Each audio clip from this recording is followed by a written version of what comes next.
কলিকতাত এগৰাকী মহিলা চিকিৎসকক ধৰ্ষণ কৰি হত্যা কৰাৰ বিৰুদ্ধে দেশজুৰি অব্যাহত আছে প্ৰতিবাদ। সন্ধিয়া মৰাণৰ শালমাৰী চাহ বাগিচাত চিকিৎসক, কৰ্মচাৰী, ছাত্ৰ-ছাত্ৰী আৰু স্থানীয় ৰাইজে প্ৰতিবাদ সাব্যস্ত কৰাৰ লগতে মৌমিতা দেৱনাথলৈ অশ্ৰু শ্ৰদ্ধাঞ্জলি অনুষ্ঠান অনুষ্ঠিত কৰে। শালমাৰী চাহ বাগিচা অফিচৰ পৰা আৰম্ভ কৰি বাগিচাৰ চিকিৎসালয়লৈকে হাতে হাতে মমবাতি লৈ মৌন প্ৰতিবাদী সমদল উলিওৱা হয়। দোষীক কঠোৰ শাস্তি দিবলৈ দাবী জনায় প্ৰতিবাদকাৰীসকলে। আজি আমি শালমাৰী চাহ বাগিচা হস্পিটেলৰ চিকিৎসক, কৰ্মচাৰী, চাহ বাগিচা, ছাত্ৰ-ছাত্ৰী আৰু কৰ্মচাৰীবৃন্দৰ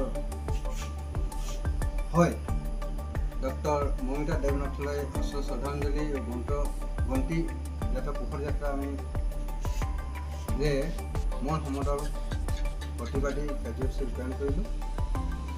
এইখিনিতে আমি চৰকাৰক এটাই দাবী জনাব বিচাৰিছোঁ যে এই নৰপিচাক যেনেকৈ ঘটনা আছে, চৰকাৰে কৈছে বেটি বচাও বেটি পঢ়াও, কিন্তু আমি দেখিবলৈ পাইছোঁ বেটি পঢ়ায়ো উচ্চ শিক্ষিত কৰি ডক্টৰ এজন বনাই ছাত্ৰীজনীৰ ওপৰত মমতা ঘৃণনীয় কাৰ্য কৰি যিটো হেৰি কৰিলে সেইটো আমি কোনো ধৰণৰ গ্ৰহণযোগ্য নহ'ব। এইটো আমি ধিক্কাৰ দিছোঁ।